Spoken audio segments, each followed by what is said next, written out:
जय सिया राम। मैं issue Harwani, Hanumangarh town, Rajasthan से। रोज सुबह आपको गंगा दर्शन दिखाता हूँ और पंचांग बताता हूँ। आज का संक्षिप्त में पंचांग: आषाढ़ मासे शुक्ल पक्ष त्रयोदशी शुक्रवार, विक्रम संवत 2081 तदनुसार 24 जुलाई, क्षमा चाहूंगा 19 जुलाई 2024। आज त्रयोदशी रात्रि को लगभग 8 बजे तक की है, तत्पश्चात चतुर्दशी। आज का विशेष दिन प्रदोष व्रत, कुछ लोग प्रदोष व्रत आज भी करेंगे। जया पार्वती व्रत प्रारंभ, राष्ट्रीय फुटबॉल दिवस, गंडमूल रवि योग। ये था आज का संक्षिप्त में पंचांग। इसके बाद हम चलते हैं तत्वार्थ रामायण पर। तत्वार्थ रामायण में कल हमने छोड़ा था परमात्मा को नारद जी का शाप। इस कथा को हमने बीच में विश्राम दिया था। आज हम इसके आगे की कथा आपको सुनाने जा रहे हैं। देवी भागवत में महर्षि पराशर की कथा है। पराशर मुनि ने 60,000 वर्ष तक तप किया। उसके बाद एक बार वे नौका में बैठकर यमुना नदी पार कर रहे थे। मल्लाह की कन्या मत्स्य गंधा नाव चला रही थी। मत्स्य गंधा को देखकर ऋषि का तप छूट गया। वे मोह में भूल गए, कामाधीन हो गए।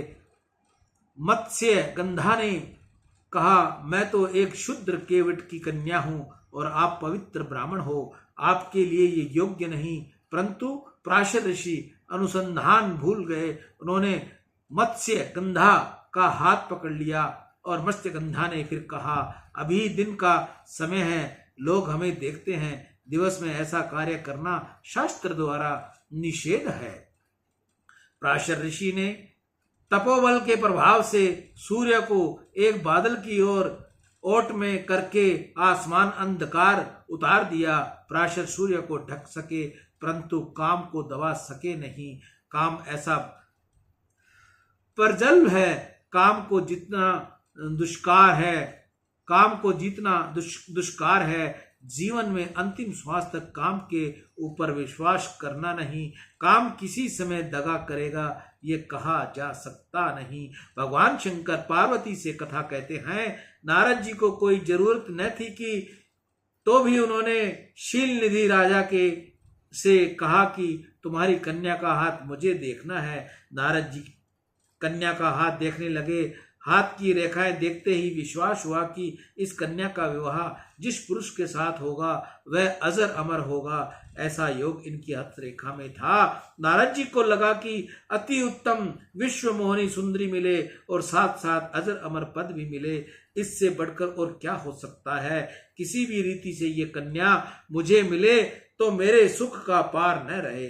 नारद जी इस कन्या के साथ विवाह करने का निश्चय किया, परंतु एक कठिनाई थी। नारद जी को खबर थी कि मेरे इस स्वरूप को देखकर तो कन्या कभी मुझे वरमाला अर्पण करेगी नहीं। कन्या सौंदर्य को देखकर ही विवाह करती है। विश्व मोहनी मुझको वरे, इसके लिए मुझे अति सुंदर स्वरूप धारण करना चाहिए। अर्थात मैं अति सुंदर तो मेरे नारायण है। श्री हरि का स्वरूप अति सुंदर है, इसलिए श्री हरि से सुंदरता की मांग करूं। आज तक मैंने प्रभु से कुछ मांगा नहीं, आज मैं परमात्मा से अलौकिक स्वरूप की मांग करूंगा। भगवान का जैसा सुंदर स्वरूप मेरा हो जाए जिससे ये राजकन्या सब राजाओं को छोड़कर मुझको ही वरमाला अर्पण करेगी। नारद जी ने प्रभु के दिव्य स्वरूप की मांग करने का निश्चय किया। फिर मन में विचार करने लगे, अब यदि श्री हरि को मिलने वैकुंठ जाऊं, उतने में यह स्वयंवर यहाँ कदाचित समाप्त हो जाए। वैकुंठ जाने आने में बहुत समय लग जाएगा, समय बहुत थोड़ा है। मैं भगवान का स्मरण करूं जिससे भगवान यहीं प्रकट हो जाए। भगवान को इसी जगह बुला लेना ही ठीक है। नारद जी को किसी भी प्रकार से इस कन्या के साथ लगन करनी थी। इसके मन में काम जागृत हुआ। काम मन को अशांत करता है। नारद जी को विचार आता है कि मैं भगवान से कहूं कि मुझे इस राजकन्या के साथ परिणय करना है, तो पीछे वह मुझे शिक्षा देने बैठेंगे कि नारद तू अकेला है, वह यही ठीक है। इस सब खटपट में क्यों पड़ता है। लगन करने की इच्छा इसलिए रखता है कि तू मेरी भक्ति किया कर। सत्य कहता हूं, भगवान मुझको इसी प्रकार समझाएंगे। इसी प्रकार तो यही ठीक है कि मैं इस समय बात को उनसे कहूँ ही नहीं। यह बात उनसे कहूँगा तो निश्चय रूप से मनाही करेंगे। इसलिए यह बात तो प्रभु से भी मैं गुप्त रखूंगा। मैं तो केवल इतना ही कहूंगा कि अपना रूप आप मुझे दो। भगवान ने जैसा सुंदर होने पर तो राजकन्या मुझे वर्ण करेगी ही। नारद जी परमात्मा का स्मरण करने लगे। चतुर्भुज नारायण नारद जी के समक्ष प्रकट हुए। नारद जी ने परमात्मा का वंदन करके कहा, महाराज आज तो मैं विशेष प्रयोजन से तुम्हारा स्मरण करता था। मेरी बहुत इच्छा है कि मैं तुम्हारे जैसा सुंदर बनूं। प्रभु ने नारद जी से कहा, भाई तुझसे भी अधिक सुंदर है, मुझसे भी अधिक सुंदर है। मेरा स्वरूप लेकर तू क्या करेगा? नारद जी कहते हैं, नहीं नहीं, मुझे विशेष काम है, अपना सौंदर्य मुझे दे दीजिए। भगवान ने पूछा, परंतु तेरी आज ऐसी इच्छा क्यों हुई? नारद जी ने कहा, महाराज आप ये सब क्यों पूछ रहे हो? यह सब पूछने की कोई आवश्यकता नहीं। मुझे आपका स्वरूप धारण करना है, मेरा कल्याण हो, इसलिए थोड़े समय के लिए मुझे आप अपना स्वरूप दे दो। नारद जी माया के अधीन हो गए। परमात्मा समझ गए कि नारद जी के काम में काम रूपी रोग जागृत हुआ है, इसलिए यह इस प्रकार की मांग कर रहा है। मुझे इनके रोग की दवा करनी चाहिए और करनी पड़ेगी। कृपया मांग कुपथ मांग रज व्याकुल रोगी, वेद न दे सुनई मुनि जोगी। रोग से व्याकुल हुआ रोगी वेदराज के पास कुपथ मांगे तो वेद उसे देता नहीं। प्रभु ने कहा, मेरा स्वरूप मुझे मिले ऐसी तेरी इच्छा है तो ठीक है, मेरा स्वरूप मिले और तेरा कल्याण हो, ऐसा मैं करूंगा। नारद जी ने मन में निश्चय किया कि मेरा कल्याण तो ये राजकन्या मुझे मिले इसमें ही है। परंतु कृपा निधि परमात्मा अच्छी तरह जानते थे कि नारद जी का कल्याण किसमें है, इसलिए तो प्रभु ने कहा, मैं तेरे कल्याण जिसमें तेरा कल्याण हो ऐसा करूंगा। मुझे हरि स्वरूप का दान दूंगा। हरि शब्द के दो अर्थ होते हैं। हरि शब्द का एक अर्थ है विष्णु भगवान, और संस्कृत भाषा में हरि शब्द का वानर ऐसा भी दूसरा अर्थ होता है। नारद जी तो समझते थे कि मुझे हरि स्वरूप देंगे, अर्थात परमात्मा अपना स्वरूप देंगे, इसलिए नारद जी प्रसन्न हो गए। नारद जी ने दर्पण में देखा तो विश्वास हो गया कि मैं परमात्मा जैसा सुंदर दिखाई देता हूं। महापुरुषों ने वर्णन किया है कि प्रभु ने ऐसी लीला की कि नारद जी जब दर्पण में अपना स्वरूप देखते हैं तो उनको ऐसा दिखता है कि मैं नारायण जैसा सुंदर हूँ। नारायण को अपना स्वरूप विष्णु भगवान जैसा लगता है। अन्य लोगों को नारद जी का स्वरूप जैसा है वैसा ही दिखता है, जबकि राजकन्या को नारद का स्वरूप बंदर जैसा दिखने लगता है। परमात्मा ने ऐसी लीला की, 3 प्रकार के स्वरूप नारद जी को दिए।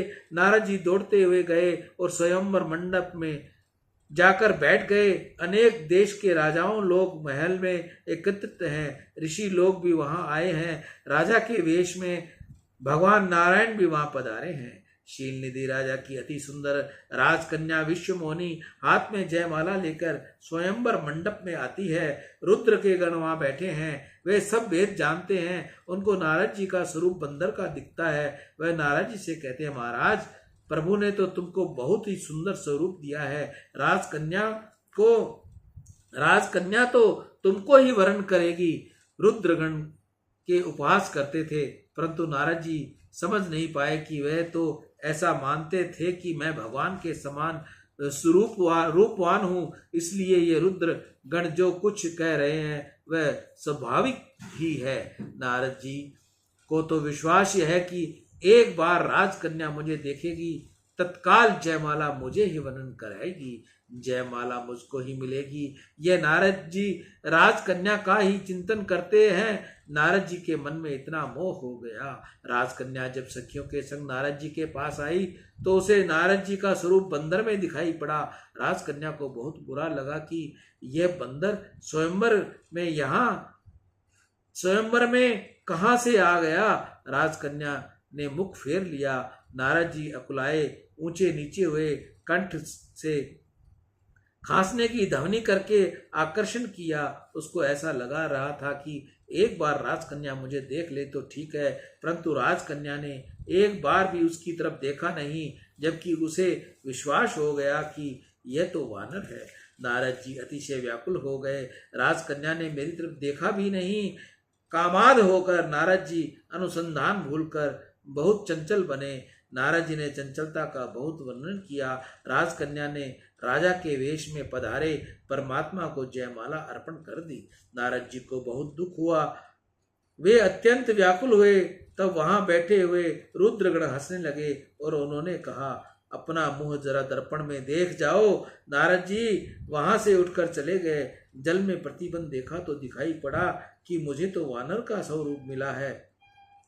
नारद जी बहुत दुखी होकर रोने लगे कि प्रभु ने मुझे वानर का स्वरूप दिया है। नारद जी का कल्याण करने के लिए प्रभु ने ये लीला की थी। मुनि हित करन कृपा निधाना, दीन कुरूप न जाय बखाना। नारद जी ने स्नान किया तो उसका वानर स्वरूप अदृश्य हो गया। नारद जी को अपना असली स्वरूप प्राप्त हो गया, परंतु इनको प्रभु पर बहुत क्रोध आया कि मेरा बड़ा अपमान करवाया। मुझे कहा था कि मेरा कल्याण होगा, ऐसा करूंगा, और मुझे दिया वानर का स्वरूप। अब की बार मिलने दो, उनको भी थोड़ा बता दूंगा। जगत ने मेरी हंसी करवाई, मुझे मूर्ख बनाया, मैं सब देखूंगा। नारद जी की आंखें क्रोध से लाल हो गई, होठ फड़फड़ाने लगे, अंग प्रत्यंग में रोष व्यक्त हो गया। परमात्मा को शाप देने की तैयार हो गए। परमात्मा तो कौतुक करते ही थे। जिस रास्ते में नारद जी जा रहे थे उसी रास्ते पर से ही परमात्मा सामने से निकले। उनके साथ में एक और लक्ष्मी थी और दूसरी ओर विश्व मोहिनी थी। देखकर नारद जी की आंखें चौंधिया गई। भगवान ने नारद जी को देखा और कहा, महाराज आज तुम चंचल क्यों दिख रहे हो, आज क्यों उदास हो रहे हो। नारद जी खड़े हो गए। उनको क्रोध की सीमा बढ़ती गई। होश हवास भूलकर अति क्रोध में नारद जी ने भगवान से कहा, पर संपदा सको नहीं देखी, तुमरे हर्षि कपट विशेषी। मथत सिंधु रुद्री बोरायहु, करहु प्रेरी विषपान करायहु। असुर सुरा विष करही, आप रमा मनिचार। स्वार्थ साधक कुटिल तुम, सदा कपट व्यवहार। परम स्वतंत्र न सिर पर कोई, भावई मन करो तुम सोई। कर्म शुभाशुभ तुम ही न बाधा, अब लगी तुम्हें न काऊ साधा। भले भवन अब बायन दीना, पावहुगे फल आपन कीना। बचे हो मोहि जब ही धरि देहा, सोई तनु धरौ शाप मन एहा। कपि आकृति तुम कीनी हमारी, करे है कीस सहाय तुम्हारी। मम उपकार कीन तुम भारी, नारी बुरे तुम हो दुखारी। तुम किसी भी संपत्ति देख सकते नहीं, तुम बहुत स्वार्थी हो, कपटी हो। समुद्र मंथन हुआ तब शंकर भगवान को जहर पिलाकर बावला कर दिया। असुरों को मदरा देकर उन्हें पागल कर दिया। कौस्तुभ मणि और लक्ष्मी जी को समय ने ग्रहण कर लिया। तुम स्वतंत्र हो, माथे पर कोई है नहीं, इसलिए जो मन में आवे वही करते हो। आज तुमको ऐसा कोई मिला नहीं। आज मैं तुमको शाप देता हूँ। आज तुम मेरे हाथ में आए हो, अब मैं तुमको सजा दूंगा। तुम ऐसा मानते हो कि तुमको सजा देने वाला कोई है ही नहीं। तुम समझते क्या हो अपने आप को। मुझे वानर की आकृति दी और तुमने राजा का स्वरूप धारण कर कर जो कन्या मुझे देखती थी उसे उठाकर ले गए। मेरा तुमको शाप है, तुम फिर राजा बनोगे। और जो स्त्री मुझे देखती थी उन्हें तुम उठाकर ले गए। इसी प्रकार तुम्हारी स्त्री को भी कोई उठाकर ले जाएगा। आज स्त्री के वियोग में तुम मुझे रुला रहे हो, उसी प्रकार तुम भी स्त्री वियोग में रोगे। जिस प्रकार तुमने आज मुझे दुखी किया है उसी प्रकार तुम दुखी होएगे। याद रखो, तुमने मुझे वानर स्वरूप दिया है, तुमको भी वानरों की सहायता लेनी पड़ेगी। तुम वानरों के साथ मित्रता करोगे, वानर तुम्हारे साथ देंगे। अनेक प्रकार का शाप नारद जी ने दिया और उसी समय परमात्मा ने अपनी माया का निवारण किया।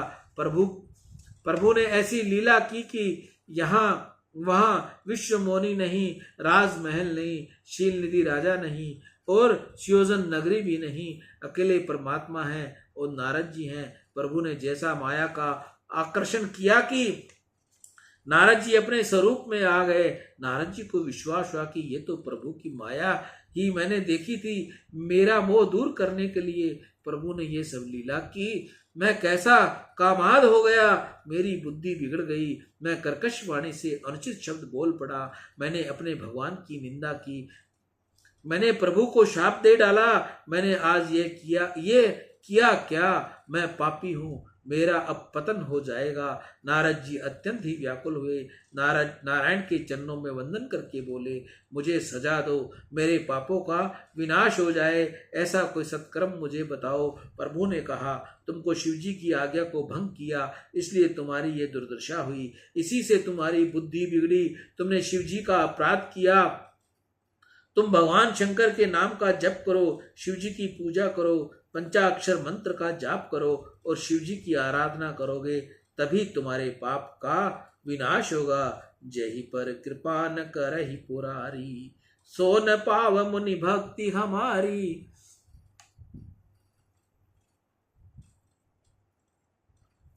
भगवान शंकर जिसके ऊपर कृपा नहीं करते उसको परमात्मा का ज्ञान भक्ति कभी प्राप्त होती नहीं।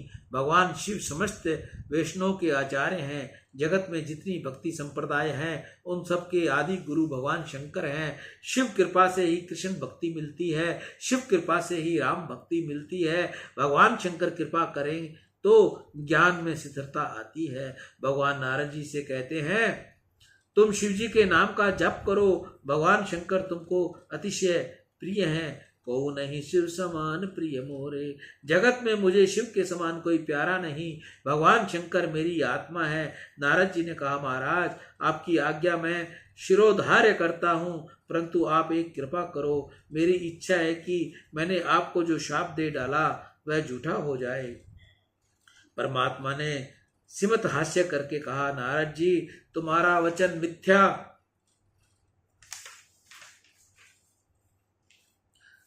होगा नहीं, तुम्हारा श्राप सफल होगा। तुम्हारा श्राप मेरे माथे चढ़ाता हूँ। मैं भी ऐसी लीला करूंगा कि वानरों की मदद लूंगा। नारद जी को आश्वासन देकर परमात्मा अंतर ध्यान हो गए। नारद जी पंचा अक्षर शिव मंत्र का जप करते हुए भगवान शंकर की आराधना करने लगे। प्रत्येक कल्प में श्री राम श्री कृष्ण प्रकट होते हैं और परमात्मा के अवतार के कारण कुछ अलग अलग बनते हैं। परमात्मा की लीला अनंत है, परमात्मा के गुण भी अनंत हैं, उनका अंत आता नहीं। भगवान शंकर पार्वती माता को सावधान करते हैं कि राम जन्म क्यों हुआ, इसका कारण कोई यह कह सकता नहीं। परमात्मा के प्राकट्य के अनेक कारण हैं। एक कारण यह भी है कि पूर्व जन्म में राजा दशरथ को प्रभु का वरदान मिला था। दशरथ महाराज पूर्व जन्म में ब्राह्मण थे। भगवान को 1000 तुलसी दल अर्पण करना ब्राह्मण का रोज का नियम था। भगवान का एक मंदिर गांव में बाहर थोड़ी दूर पर था। ब्राह्मण वृद्ध हुआ, 25 वर्ष की अवस्था हो गई, फिर भी किसी दिन नियम चूका नहीं। ईश्वर की लीला, उस वृद्ध ब्राह्मण को एक दिन बुखार चढ़ गया, मंदिर जाने में असमर्थ था। रोज का नियम टूटे, ये ब्राह्मण को कैसे हो सकता था? ब्राह्मण की बहुत भारी निष्ठा थी। उस ब्राह्मण ने बुखार से कहा, मैं अपने ठाकुर की सेवा कराऊं, पीछे तुम आ जाना, तुम्हारे दुख से बैठने को मैं तैयार हूं, परंतु मेरी सेवा का क्रम न टूटे, इसलिए इस समय तू चला जा, पीछे आ जाना। ब्राह्मण ने संकल्प लिया और तत्क्षण बुखार उतर गया। निष्ठा क्या नहीं कर सकती। ब्राह्मण मंदिर में गया, वहां किसी स्त्री के रोने की आवाज कान में पड़ी। देखा तो एक पिशाचनी रो रही थी। ब्राह्मण ने रोने का कारण पूछा। पिशाचनी ने कहा, पूर्व जन्म में मैंने बहुत दुराचार किया था, मैंने पति को खूब त्रास दिया था, इसलिए मेरी दुर्गति हुई है। पिशाच योनि में मैं आई हूँ, आप मेरा उद्धार करो। ब्राह्मण को दया आ गई। नियमानुसार उसने विष्णु सहस्त्र का नाम पाठ किया, तुलसीदास प्रभु को अर्पण किया और पीछे प्रभु से प्रार्थना की, हे दीनदयाल, हे कृपा निधान, हे प्रभु दया करो, ये पापी जीव दुख भोगता है। मेरी आपसे प्रार्थना है कि इस जीव का उद्धार हो जाए। मैं अपना सारा पुण्य इसके निमित्त कृष्णार्पण करता हूं। प्रभु प्रसन्न हुए। भगवान ने ब्राह्मण से कहा, तुमने पुण्य एक अन्य जीव के उद्धार के निमित्त दिया है, इससे वह अनेक गुना हो गया। मेरा तुमको वरदान है, तुम्हारे दूसरे जन्म में तुम अयोध्या के राजा होंगे। ये पिशाचिनी तुम्हारी पत्नी होगी और मैं तुम्हारे यहाँ पुत्र रूप से आऊंगा। ब्राह्मण ने वहीं शरीर का त्याग कर दिया। दूसरे जन्म में वे दशरथ महाराज हुए। पिशाचिनी कौशल्या हुई और प्रभु श्री राम रूप में इनकी गोद में प्रकट हुए। माता पार्वती को राम कथा सुनने में अतिशय प्रीति है। शंकर भगवान पार्वती को राम कथा सुनाते हैं। सूर्य वंश में राजा दशरथ का जन्म हुआ और वह अयोध्या के राजा राज्य करने लगे। इधर रावण कुंभकर्ण का त्रास अतिशय बढ़ गया। रावण ने बहुत तपस्या की थी। अपनी तपस्या को उसने ब्रह्मा जी को प्रसन्न कर लिया था। ब्रह्मा ने वरदान मांगने के लिए कहा तो रावण ने मांगा, हम काहू के मारे न मारे, हम किसी के द्वारा मारे न जा सकें, ऐसा वरदान दो। ब्रह्मा जी ने कहा, जो जन्मता है उसको मरना पड़ता है, तू मरने की कोई शर्त रख। रावण ने विचार किया कि मुझे मार सके तो देव, दानव, यक्ष, गंधर्व, नाग इत्यादि में से कोई मार सकता है, दूसरे किसी को शक्ति है नहीं। नर वानर तो मेरे आहार है, इनकी तरफ से मुझे कोई डर नहीं है, इसलिए इन्हीं की शर्त रखूंगा, अन्य कोई शर्त न रखना ठीक रहेगा। तो ब्रह्मा जी को संतोष हो गया, इसलिए उसने ब्रह्मा जी से कहा, हम काहू के मारे न मारे, वानर मनुज अति दुई बारे। नर और वानर छोड़कर अन्य कोई मुझे मार न सके, ऐसा वरदान दो। ब्रह्मा जी ने कहा, तथास्तु। ब्रह्मा जी का वरदान पाकर रावण निर्भय बन गया। उसको प्रतीत हो गया कि त्रिभुवन में ऐसा कोई नहीं रहा जो मुझे मार सके। रावण का अत्याचार अतिशय बढ़ गया। त्रास और अन्याय को इनसे मुक्त रूप से छूट दे दी। रावण का अर्थ ही है कि जो रुलाता है। रावयति द्रावयति सर्वजानम, यह स रावण है। जो रुलाता है उसी को रावण कहते हैं। जाके डर सुर असुर डराई, निसिन नींद दिन अन्न न खाई। रावण का जन्म हुआ था ब्राह्मण कुल में। रावण ने तपस्या खूब की थी, फिर भी रावण की गणना राक्षसों में हुई। राक्षस असुर किसको कहते हैं, इसका वर्णन भगवान ने गीता में बहुत किया है। पार्वती की दासी देकर समझा दिया। पार्वती को श्रीअंग में से कमल के दिव्य सुगंध निकलती है। इसके शरीर में से क्या ऐसी सुगंध निकल रही है? रावण शंका में पड़ गया। इतने में ही पार्वती ने शरीर में से दुर्गंध छोड़ी। रावण को विश्वास हो गया, ये पार्वती नहीं, रावण वही माता को छोड़कर वहां से चला गया। प्रभु ने माता का स्थापना की। वे ही देवपायनी देवी है, जो पर धन और पर स्त्री में जो लुभाता है वही रावण है। रावण ने अत्यंत अनीति कर डाली। रावण के राज्य में बाडे खलसुर चोर जुआरा, जे लपट पर धन पर दारा। मानव मात पिता नहीं देवा, साधव सन कर वावई सेवा। अब त्राही त्राही पुकारने लगे। रावण ने देवताओं और ऋषियों को भी अतिशय त्रास दिया। देवता भी बहुत दुखी हो गए। देवताओं ने परमात्मा से प्रार्थना की कि पृथ्वी के ऊपर भार बहुत बढ़ गया है, धर्म निर्मूल होकर बैठा है, आप कृपा करके अब अवतार धारण करो। प्रभु ने देवताओं को वरदान दिया, असह सहित मनुज अवतारा, लेहु दिनकर वंश उदारा। हरि हो सकल भूमि गरु आई, निमय हो ये देव समुदायी। मुझे अब सूर्य वंश में प्रकट होना है। मैं अनेक प्रकार की लीला करूंगा और पृथ्वी का भार उतारूंगा, तुम चिंता न करो। भगवान ने इस वरदान से देवता अतिशय हर्ष को प्राप्त हुए। पीछे तो ब्रह्मा जी की आज्ञा से देवताओं ने महाबलवान वानरों का रूप धारण किया और नारद जी के शाप को सत्य करने के लिए भगवान अवतार धारण करें और हम उनके सहायक हों, ऐसा सोचकर पृथ्वी के ऊपर जहां तहां रहने को चले गए। देवाश्य सर्वे हरि रूपण धारणी स्थिता सहायता मित संतो हरे। परमात्मा सूर्य वंश में प्रकट हो गए, उनकी प्रतीक्षा सब करने लगे। सियावर राम जय जय राम, मेरे प्रभु राम जय जय राम। जय मंगल भवन मंगलहारी, इंद्रवहु सुदर्शित अजर बिहारी। दीन दयाल विरुद्ध संहारी, हरहु नाथ मम संकट भारी। परमात्मा को नारद जी का शाप, जिसका कथा का यहाँ विश्राम हुआ। आगे की कथा सूर्यवंश 26वां अध्याय, ये हम आपको कल श्रवण करवाएंगे। जय श्री राम। मैं ईशु हरवानी हनुमानगढ़ टाउन राजस्थान से रोज आपको गंगा दर्शन लाइव दिखाता हूँ, पंचांग सुनाता हूँ।